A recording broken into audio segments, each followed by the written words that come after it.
Nala, you find my mother and rally the lionesses. I'll look for Scar.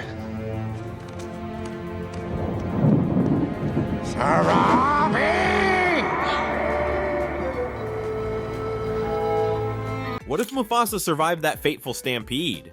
Picture this, Scar pushes Mufasa off the cliff, but his claws catch the edge. He pulls himself up as Simba watches in shock. Everything we thought we knew about the Lion King changes in that moment. Simba doesn't run away, Scar's plan crumbles, and the story we love takes a completely different turn. How does this one moment transform the fate of the entire Pride Lands? What new challenges await Simba and Mufasa? And what about Scar? How will he react to his failed plot? The answers to these questions could rewrite the entire Lion King story as we know it. Picture this, Mufasa's powerful claws dig deep into the cliff edge, his muscles bulging as he pulls himself up to safety. Simba's eyes grow wide with amazement as he watches his father climb back from the brink of death, the stampede still roaring below. Scar's face twists into a mixture of shock and fury as his carefully laid plan crumbles right before his eyes. Mufasa stands tall on the ledge, his majestic mane flowing in the wind as he turns to face his treacherous brother. The tension in the air is thick as Scar realizes his betrayal has been exposed. Simba can't contain himself anymore. He runs to his father, nuzzling against his strong leg, relief washing over him. But what does this really mean for the future of the Pride Lands? Will Mufasa forgive his brother for this heinous act? Or will he banish Scar from the kingdom forever? Think about how different things would be if Scar was kicked out right from the start. No more sneaking around, no more manipulating the hyenas.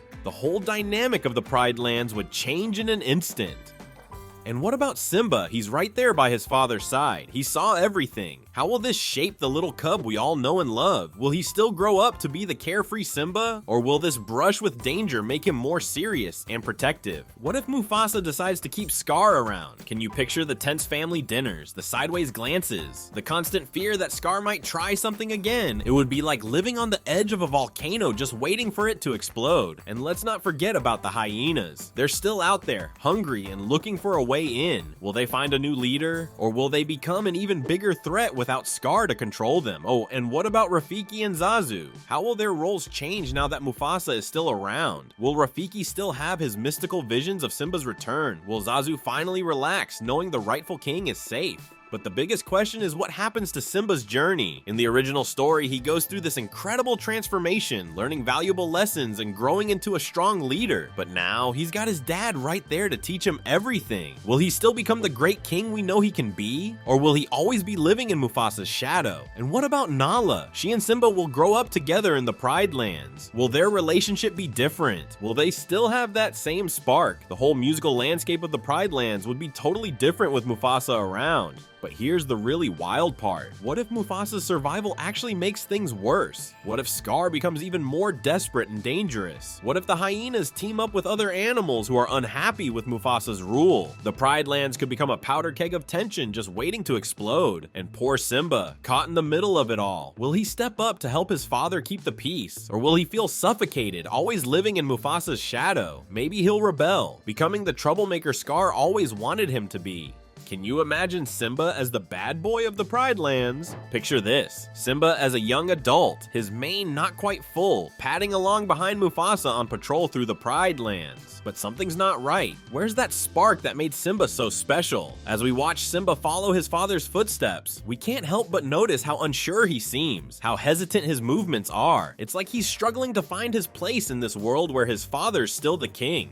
We see Mufasa teaching Simba about the circle of life on Pride Rock, his voice booming as he explains the delicate balance of nature. But when we look at Simba's eyes, there's something missing. That hunger to learn isn't there. Simba nods along, but we can tell he's not really grasping the weight of his father's words. Down in the gorge, where tragedy almost struck, Mufasa tries to impart wisdom about facing fear and being brave in the face of danger. He talks about how a true king must be ready for anything, but Simba's never really faced danger, never had to confront his own mortality. The lessons just aren't sinking in. At the watering hole, other young lions gather, laughing and playing. When Simba approaches, they all go quiet, deferring to him, but Simba shrinks from their attention. He doesn't want to be the center of it all. He just wants to blend in, be one of the crowd, but he can't because he's the prince, the future king.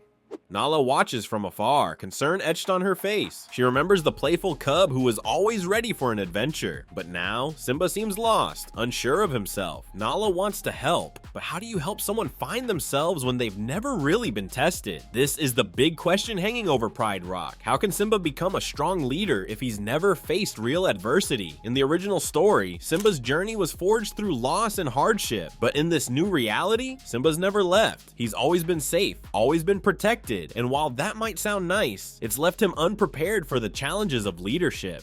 Without the trauma of losing his father, Simba's character development has taken a radically different turn. He's not the confident young lion ready to take on the world. Instead, he's hesitant, unsure, always looking to his father for guidance. But what happens when Mufasa's not there anymore? Will Simba be ready to step up and lead? As night falls over Pride Rock, we're left wondering if Simba will ever step out of Mufasa's long shadow. The stars twinkle overhead, and somewhere out there, we can almost hear Mufasa's voice from the original story. Remember who you are. But in this new reality, does Simba even know who he is? Has he ever had the chance to find out? The other lions are noticing too. They see a prince who's not quite ready to be king. Some are worried about what will happen when Mufasa's gone. Others might be getting restless, thinking maybe someone else should take charge. And what about Scar? He's still out there, still plotting. Does Simba's weakness give him a new opportunity? But what if this isn't the end of Simba's story? What if this is just the beginning of a different kind of journey? Maybe Simba doesn't need to face death to grow up. Maybe he needs something else. What if a new threat comes to the Pride Lands? Something that even Mufasa can't handle alone. Could this be Simba's chance to prove himself, to find his roar and become the leader he was always meant to be?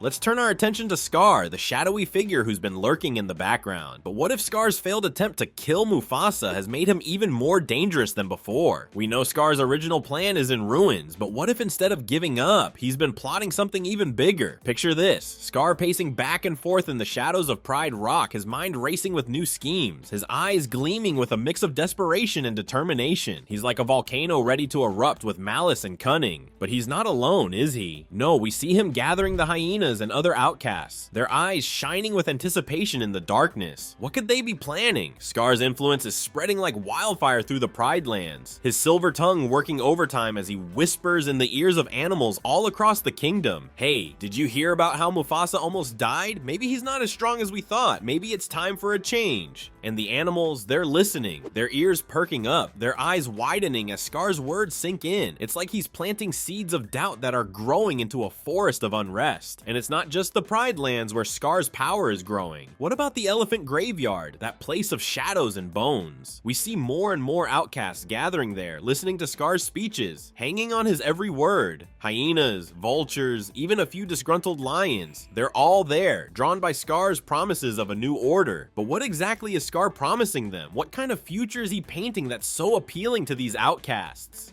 Meanwhile, back at Pride Rock, Mufasa is starting to notice something's not quite right. Have you ever had that feeling that something's off but you can't quite put your paw on it? Well, that's what Mufasa's experiencing. He's noticing animals acting strangely, avoiding his gaze when he passes by. There's a tension in the air, a sense of unease that wasn't there before. And Zazu, that loyal hornbill, is fluttering in with troubling reports. What if he's telling Mufasa about unrest in the furthest reaches of the kingdom? Animals questioning Mufasa's authority, disputes breaking out over territory and resources, things that never happened before Mufasa survived the stampede. But here's the big question, will Mufasa see the threat growing right under his nose before it's too late? What if Scar's new plan isn't just about taking the throne, but about tearing down everything Mufasa's built? We can almost see the storm clouds gathering on the horizon, can't we? There's a sense that an even greater threat to the kingdom is brewing, something that could shake the Pride Lands to its very core. And what about Simba in all of this? Where does he fit into Scar's new plans? Is Scar seeing Simba as a potential ally, someone he could manipulate and turn against Mufasa? Or is Simba just another obstacle in Scar's path to power? And how will Simba react when he starts to notice the changes in the kingdom? Will he step up to help his father? Or will he remain in Mufasa's shadow, unsure of his place in this shifting landscape? As we look at the Pride Lands now, things are so different from what we remember. Those green fields and peaceful watering holes we used to see, they're not peaceful anymore. Animals that live side by side are now fighting over every drop of water. It's like the whole kingdom is a dry savanna just waiting for the first spark to set it ablaze. But what's causing all this tension? We see herds of animals splitting apart. Some are still loyal to Mufasa, standing tall and proud, but others, they're in groups, whispering and looking suspicious. It's almost like they're listening to someone else. Could it be Scar's voice spreading through the kingdom?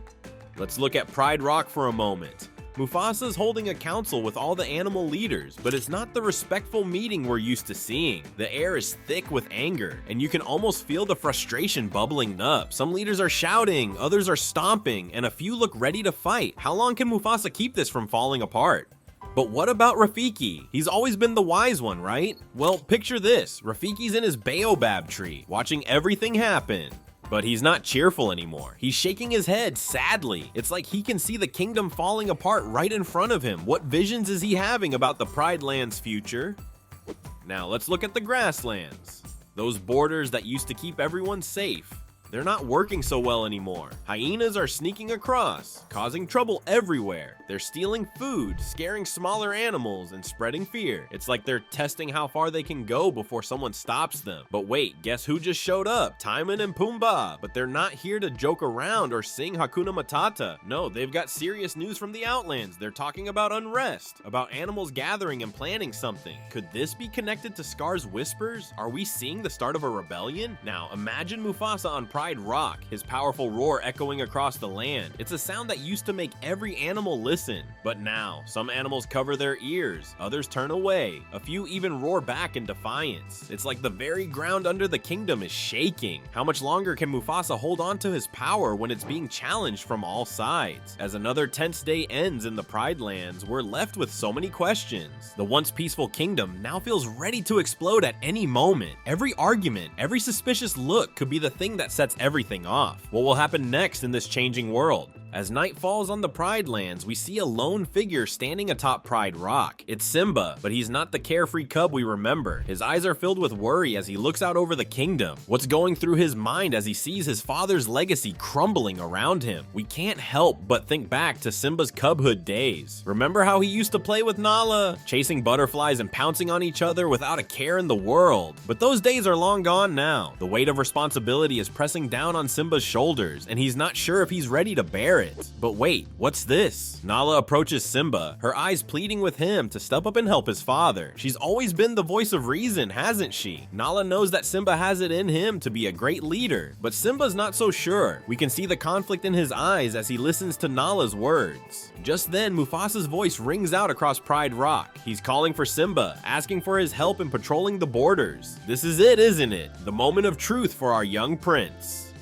Simba's heart races as he turns to face his father. Can he do this? What if he fails and lets everyone down? In the distance, we spot a familiar face watching the scene unfold. It's Scar, his eyes gleaming with anticipation. What's he planning as he sees Simba's hesitation? The fate of the Pride Lands hangs in the balance. The animals are looking to Simba with a mix of hope and doubt. Some whisper among themselves, wondering if he has what it takes to be their future king. Will he prove them wrong? As Simba takes a deep breath, we're on the edge of our seats. What choice will he make? Will he find the courage to step up and help his father, or will he retreat into the shadows of his own self-doubt?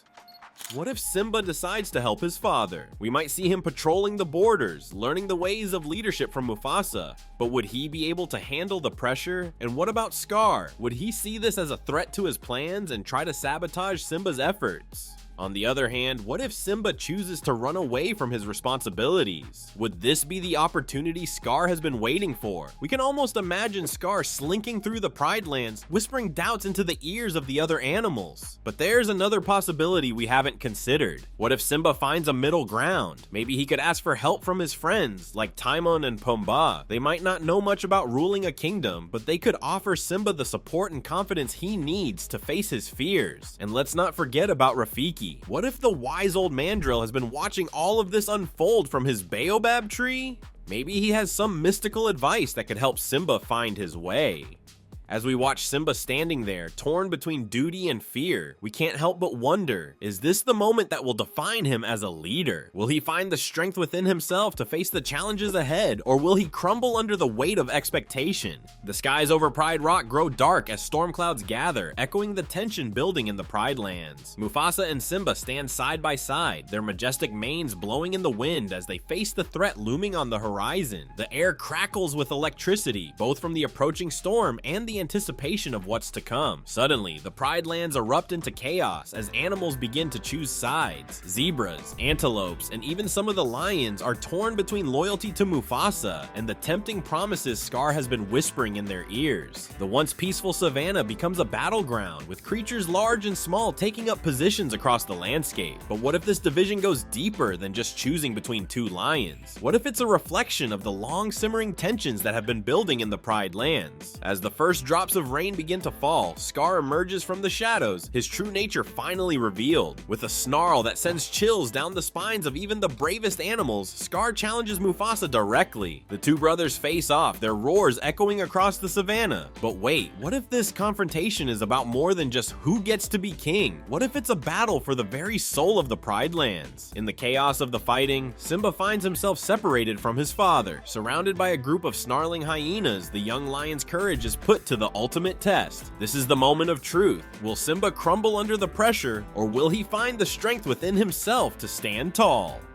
But just when all seems lost, Nala, Timon, and Pumbaa burst onto the scene, rallying to Simba's side. Their unwavering loyalty shines like a beacon in the darkness, showing Simba the true meaning of friendship. As they fight side by side, fending off the hyenas, Simba begins to understand that being a leader isn't just about physical strength. It's about inspiring others and working together. Lightning cracks across the sky, illuminating the battlefield. Simba catches a glimpse of his father locked in fierce combat with Scar. The young lion's heart races as he realizes that the fate of the Pride Lands hangs in the balance. But what if this isn't just about saving the kingdom? What if this is Simba's chance to prove to himself and everyone else that he has what it takes to be a true leader? In that split second, Simba makes a crucial decision. His hesitation vanishes, his uncertainty fades. A spark ignites within him, spreading like wildfire through the Pride Lands. He charges, he roars, the sound shakes the very ground beneath their feet. As Simba joins the fight against Scar, the other animals watch in awe. The once hesitant young lion now moves with purpose and determination. His friends fight alongside him, their trust in his leadership clear for all to see. Even some of the animals who had sided with Scar begin to waver, drawn by the strength and conviction in Simba's actions. The battle rages on, with neither side willing to give an inch. Through it all, Simba and Mufasa fight side by side, their teamwork a testament to the bond between father and son. But as we watch this epic struggle unfold, we can't help but wonder, who will emerge victorious?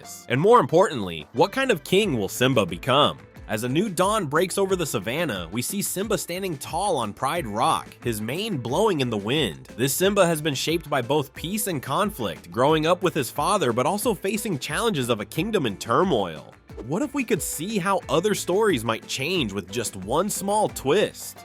As Simba lets out a mighty roar echoing across the Pride Lands, we're left wondering about all the possible paths our favorite characters could have taken. The kingdom has been transformed by a single moment, and now we can't help but dream of the amazing adventures waiting just around the corner, ready for us to explore and imagine.